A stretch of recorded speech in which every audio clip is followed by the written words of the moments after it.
सर्वशक्तिमान दयालु पिता परमेश्वर, आपने हमसे वादा किया है कि जहां 2 या 3 मेरे नाम से इकट्ठे हों, मैं उनका मांगा वर दूंगा।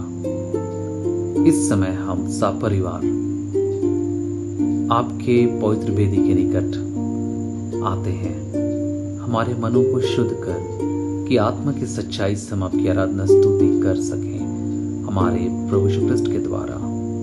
आमीन।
Praise the Lord. जय मसीह में प्रेम।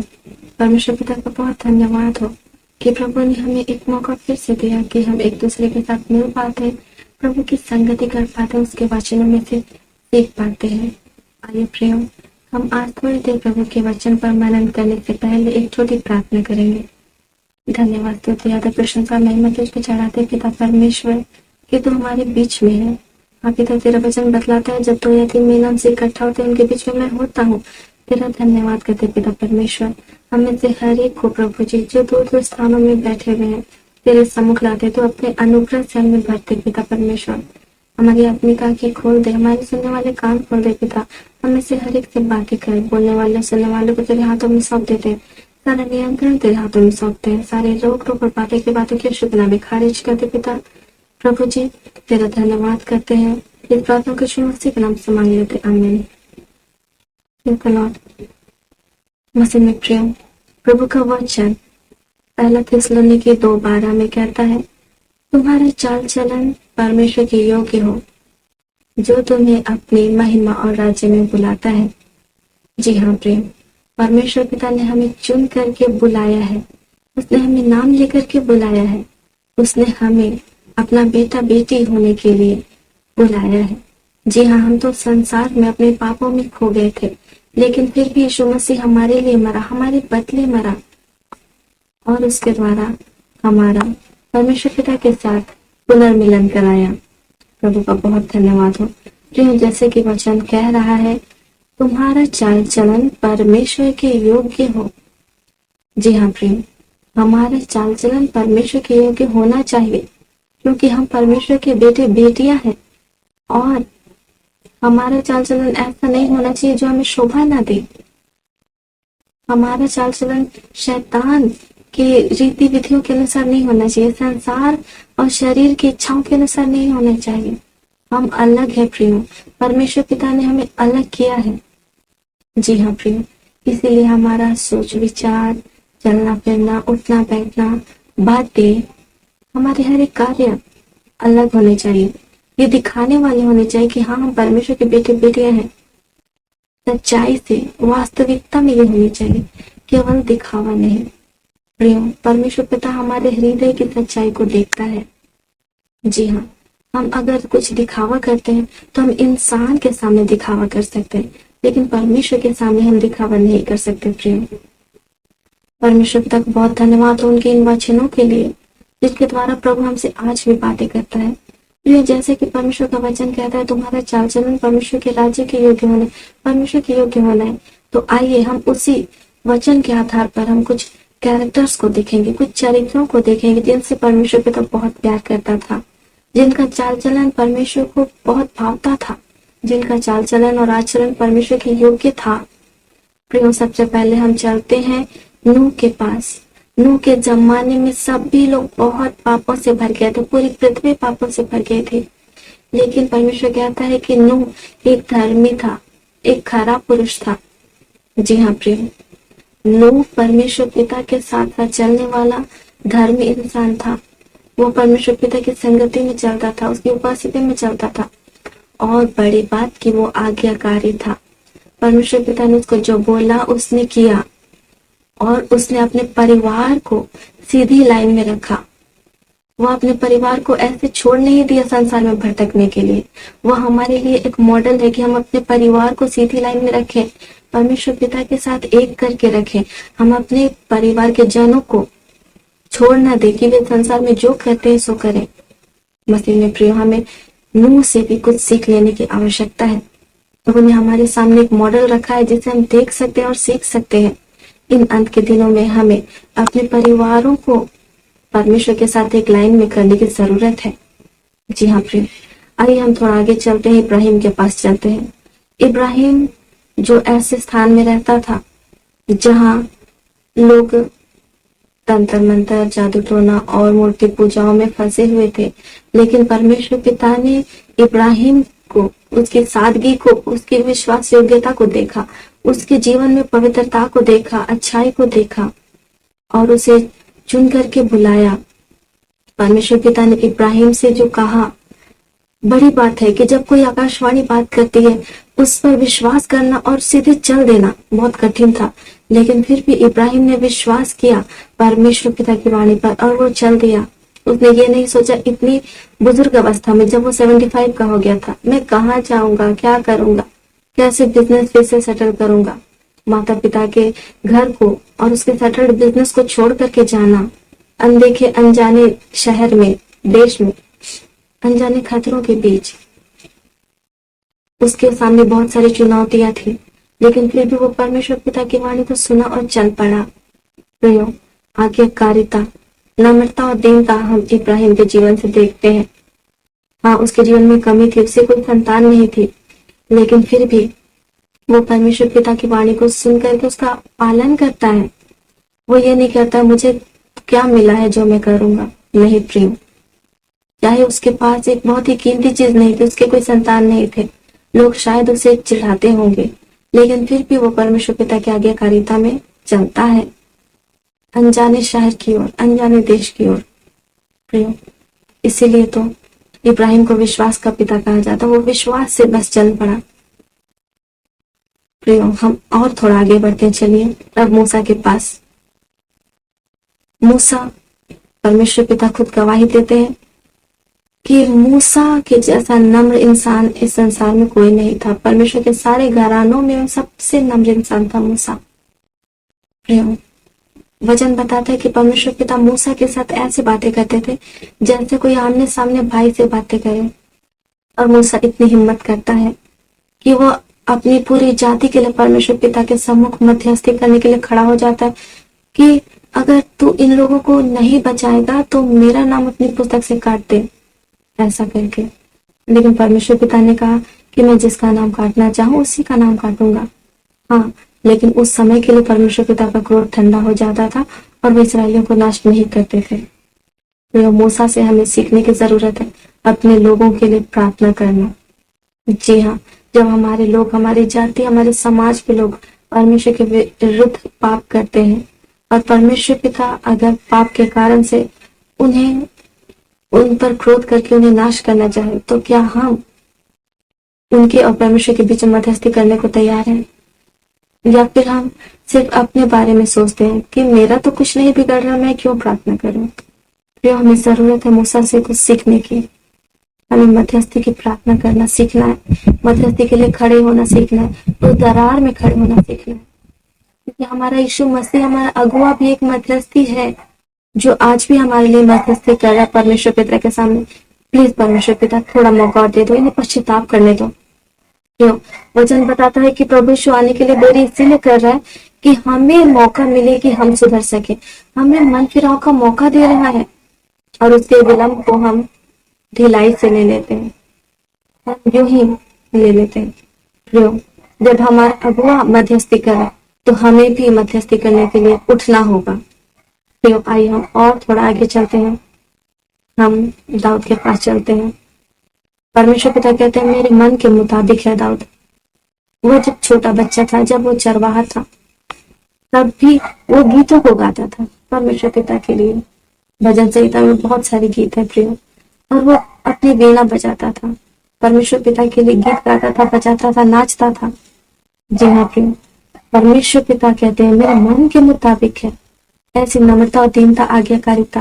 और परमेश्वर पिता के सम्मुख जाना, वो जब राजा बनाया गया तब भी 7 बार अपने बिजी शेड्यूल से समय निकाल के परमेश्वर पिता के सम्मुख जाता था। हम कितने बिजी हैं प्रिय? आइए हम दाऊद से सीखें, कितने भी बिजी हो परमेश्वर पिता के सम्मुख जाएं, उसकी सहायता मांगे, उसकी आराधना करें, उसकी संगति करें, उससे बातें करें। मसीह में प्रिय, आइए हम एस्तेर के पास भी चलते हैं। एस्तेर जो गुलाम थी, लेकिन परमेश्वर पिता की अद्भुत योजना थी उसके लिए और उसके द्वारा परमेश्वर पिता ने उसे एक रानी बना दिया।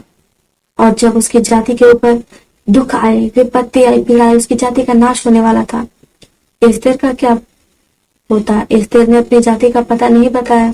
हो सकता है कि एस्तेर बच जाती, वह राजमहल में थी, सारी सुख सुविधाओं के बीच थी, लेकिन जब उससे पता चला कि उसकी जाति के लोग दुख में है, पीड़ा में है, तब एस्तेर ने भी पश्चाताप किया, अपने लोगों के लिए उपवास किया और प्रार्थना किया, परमेश्वर पिता से मांगा, उनका छुटकारा मांगा। एस्तेर चाहती तो अपनी दुनिया में मस्त रहती, उसे दूसरों से क्या पड़ी थी, लेकिन एस्तेर ने उपवास किया, प्रार्थना किया और कहा तुम लोग भी मेरे निमित्त उपवास करो, प्रार्थना करो, क्योंकि राजा की अनुमति के बिना राजा के सामने वो नहीं जा सकती थी। उसने कहा मैं उपवास करूंगी, प्रार्थना करूंगी और तब राजा के सामने जाऊंगी, अगर मैं मर गई तो मर गई। एस्तेर ने अपने लोगों के लिए उपवास प्रार्थना किया, बचाए जाने के लिए, और तब उसकी प्रार्थना सुनी गई। राजा ने उसे कबूल किया कि वो उसके सामने जाए। और बहुत सारी बातों को हम एस्तेर की बुक में पढ़ते हैं। परमेश्वर पिता की अद्भुत योजना थी। प्रिय, क्या हम सिर्फ आज अपने लिए जी रहे हैं? परमेश्वर का वचन कहता है तुम्हारा चाल चलन परमेश्वर के योग्य हो, जिसने तुम्हें अपनी महिमा में और अपने राज्य में बुलाया है। परमेश्वर पिता हमें अपने राज्य के लिए बुला रहा है, अपनी महिमा के लिए बुला रहा है। इवन उसने हमें चुन करके बुलाया है, लेकिन हमारा आचरण, चाल चलन, सोच, बात विचार उसके राज्य के योग्य होना चाहिए। जो जब यीशु मसीह के आने में बहुत समय नहीं रह गया है, क्या अब भी हमारा चाल चलन सांसारिकता में खोया हुआ है, या अन्य लोगों के समान है? क्या हम उन 5 मूर्ख कुंवारियों के समान है? हमें 5 बुद्धिमान कुंवारियों के समान बनना है। हमारा आचरण और चाल चलन परमेश्वर के राज्य के योग्य होना है, परमेश्वर के योग्य होना है। प्रभु के इन दासों से, इन बच्चों से सीखना है, जिनका उदाहरण परमेश्वर पिता ने हमारे लिए बाइबल में रखा है, कि हम एक दूसरे का बोझ उठाएं, एक दूसरे के लिए प्रार्थना करें। जी हाँ, हम अपने जीवन में व्यस्त ना रहें, खोए हुए ना रहें। हम ऐसा ना सोचें कि हम तो एस्तर की तरह राजमहल में हैं, विपत्ति मुझ तक नहीं आएगी। नहीं प्रियो, एस्तर जैसे अपने लोगों के दुख को समझती है, उनके लिए प्रार्थना करती है, हमें भी उनके लिए प्रार्थना करना है, पवित्रताई में चलना है, वफादारी में चलना है। परमेश्वर पिता इन वचनों से हमें आशीष दे। परमेश्वर पिता का बहुत धन्यवाद करते हैं। हमने आज वचन से जो कुछ उदाहरण देखे, वैसा ही हमारा भी जीवन पवित्र बन सके, वफादार बन सके और प्रार्थना में बन सके। आइए प्रार्थना करेंगे। धन्यवाद, स्तुति, आदर, प्रशंसा, महिमा चढ़ाते पिता परमेश्वर, प्रभु जी कि तूने अपने वचन के उदाहरणों से हमें सिखलाया है कि हमारा चाल चलन और आचरण तेरे योग्य हो सके। पिता, हमें से हर एक को तेरे हाथों में सौंपते हैं। हमें समर्पित करने वाला मन दीजिए प्रभु, हमारी अगुवाई और मदद कीजिए पिता परमेश्वर। हाँ प्रभु जी कि हमारे जीवन से तेरी मर्जी पूरी होने सके, हमारे लिए भी तो कह सके मेरे मन के मुताबिक है, खरा है, पवित्र है, धर्मी है। धन्य है मेरे विश्वासियों के दास और स्वामी के आनंद में सहभागी हो। ऐसा तो हमारे लिए कर सके पिता परमेश्वर। धन्यवाद करते, सारा नियंत्रण तेरे हाथों में सौंपते, इस प्रार्थना यीशु मसीह के नाम से मांगते हैं, आमीन। Praise the Lord. आइए प्रियो, अब हम इस समय वचन के लिए और वर्तमान परिस्थिति के लिए परमेश्वर पिता को धन्यवाद देंगे और उनसे दुआ करेंगे। निश्चय भजनकार अपने भजन में भजन 125 में कहता है, जो यहोवा पर भरोसा रखते हैं वो सिय्योन पर्वत के समान है जो कभी टलता नहीं। आइए हम दुआ करेंगे। धन्यवाद जी, एक महान अनुग्रहकारी पिता, हम आपको धन्यवाद देते हैं सुंदर समय के लिए पिता, कि आपने यह अवसर दिया है प्रभु जी कि हम लोग आपकी उपस्थिति में जीवित और सुरक्षित पाए जाते हैं। धन्यवाद देते हैं पिता आज के वचन के लिए प्रभु जी, जब आज के दिन फिर से आपने अपने वचन के प्रकाशनों से हम सभी को भरा है पिता। हम विश्वास करते हैं पिता कि इन वचनों के द्वारा हम सभी आशीषित हुए हैं प्रभु जी, और उस वचन के अनुसार प्रभु जी हमें चलने में हमारी सहायता, मदद, अगुवाई कीजिएगा पिता, ताकि आपके वचन के अनुसार चलते हुए प्रभु जी हम लोग आपकी जीवित गवाही बनने पाए प्रभु जी, और हमारे जीवन के द्वारा सिर्फ और सिर्फ आपके ही नाम की बड़ी महिमा होने पाए। आज के दिन पिता फिर से पिता हम वर्तमान स्थितियों को प्रभु जी आपके हाथों में सौंप देते हैं प्रभु जी। जितने भी बीमारी की बातें प्रभु जी हमारे बीच में पाई जाती है पिता, चाहे वो कोरोना वायरस हो, ब्लैक फंगस हो पिता, चाहे वो किसी भी तरह की बीमारियां हो पिता, या फिर कोरोना की तीसरी लहर आने की जो बातें हैं प्रभु जी, यीशु के नाम से पिता उन सारी बातों को हम पिता हमारे लोगों के जीवन से अलग करते हैं प्रभु जी। सच में मेरे पिता हमारा जीवन आपके नाम की बड़ी गवाही होने पाए मेरे खुदा प्रभु जी। ये बीमारियों का कोई अधिकार नहीं है पिता कि वो हमारे जीवन में राज करे पिता। हम दुआ करते हैं ये बीमारियां यीशु के नाम से पिता हमारे जीवन से और हमारे लोगों के जीवन से जाती रहे पिता। वरन जितने लोग आपको नहीं भी जानते हैं पिता, इस बीमारी के द्वारा प्रभु जी लोग आपको जानने वाले होने पाए प्रभु जी, वो आपकी बड़ी महिमा को देखने वाले होने पाए पिता, और आपकी ओर मुड़ने वाले होने पाए। हाँ मेरे पिता, ये जो बीमारी है पिता, ये आपके राज्य के सुसमाचार को फैलाने के लिए सहायक होने पाए मेरे पिता। हम विश्वास करते हैं कि आप ऐसा कर रहे हैं प्रभु जी। हर एक डॉक्टर, नर्स मेरे खुदा प्रभु जी जो लोगों की सेवा करते हैं, उन्हें हम यीशु के नाम से आशीष करते हैं मेरे पिता। ऐसा होने दीजिएगा पिता कि वो जब आपके लोगों की सेवा करे पिता, तो आपके ज्ञान और बुद्धि से पिता वो सेवा करने वाले होने पाए मेरे पिता। जिन दवाइयों को देते हैं पिता, उन दवाइयों में आपकी आशीष को बोलते हैं प्रभु जी, ताकि हर एक लोग पिता चंगाई को प्राप्त करे और आपके नाम की बड़ी गवाही देने वाले होने पाए। हमारे मसीही परिवार मेरे खुदा प्रभु जी इस लॉकडाउन के समय में मेरे खुदा प्रभु जी आपसे दूर ना होने पाए पिता, लेकिन जब सभी अपने अपने घरों में बंद है पिता, तो निश्चय आपसे दुआ करने वाले, आपके वचनों को पढ़ने वाले प्रभु जी और आपके रास्तों में चलने वाले होने पाए। जितनी भी आर्थिक समस्याएं हैं लोगों के जीवन में, वो यीशु के नाम से दूर होने पाए। हर एक के जीवन में हम रोजगार की आशीष को हाँ और आमीन में बोल देते हैं पिता, और हम विश्वास करते हैं पिता कि आप हर एक के जीवन की आर्थिक कमी घटियों को आर्थिक भरपूरी में बदल दे रहे हैं, इस बात के लिए धन्यवाद देते हैं। हर एक दुष्ट आत्मा की चालों को हम यीशु के नाम से अलग करते हैं। हर एक लोग मेरे खुदावंद प्रभु जी, हर एक बच्चे मेरे पिता जो मोबाइल में अपनी पढ़ाई को करते हैं पिता, वो यीशु के नाम से मोबाइल में सिर्फ अपनी पढ़ाई को करे और अच्छी बातों को देखने वाले होने पाए प्रभु जी। हर एक गलत चीजें देखने वाली बातों को हम यीशु के नाम से कैंसिल करते हैं पिता, और हम विश्वास करते हैं प्रभु जी कि आप हर एक को आशीष कर रहे हैं प्रभु जी। निश्चय पिता इस लॉकडाउन में मेरे पिता आपके सुसमाचार का प्रचार और भी अधिक बढ़ने पाए प्रभु जी, और लोग मेरे खुदा प्रभु जी आपके सुसमाचार को ऑनलाइन माध्यम से और भी ज्यादा फैलाने वाले होने पाए। धन्यवाद देते हैं पिता कि आप हर एक को आशीष कर रहे हैं, हमारे अगुओं को आशीष कर रहे हैं, हमारे अधिकारियों को आशीष कर रहे हैं पिता, हमारे प्रियजनों को आशीष कर रहे हैं, हमारे माता पिताओं को, बुजुर्गों को, बच्चों को पिता, भाई बहनों को आप आशीष कर रहे हैं। इस बात के लिए हम आपको बहुत धन्यवाद देते हैं। धन्यवाद देते हैं हम सबसे बहुत प्रेम करने के लिए पिता, और हम सब भी आपसे बहुत प्रेम करते हैं बाबा। सारी बातों के लिए आपको धन्यवाद देते हैं और धन्यवाद के साथ दुआ यीशु के नाम से मांगते हैं। सुनिए और स्वर्गराज में ग्रहण कीजिए, आमीन। आइए हम प्रभु की प्रार्थना एक साथ कहेंगे।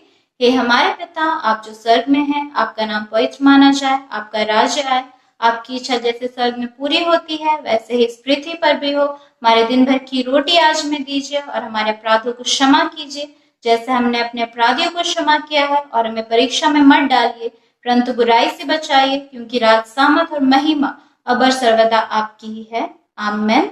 अनुग्रह वचन एक साथ कहेंगे। और हमारे प्रभु यीशु ख्रिस्ट का अनुग्रह, यीशु पिता का प्रेम और पवित्र आत्मा की सहभागिता हम सबों के साथ सदा सर्वदा बनी रहे, आमीन। यीशु चाहे।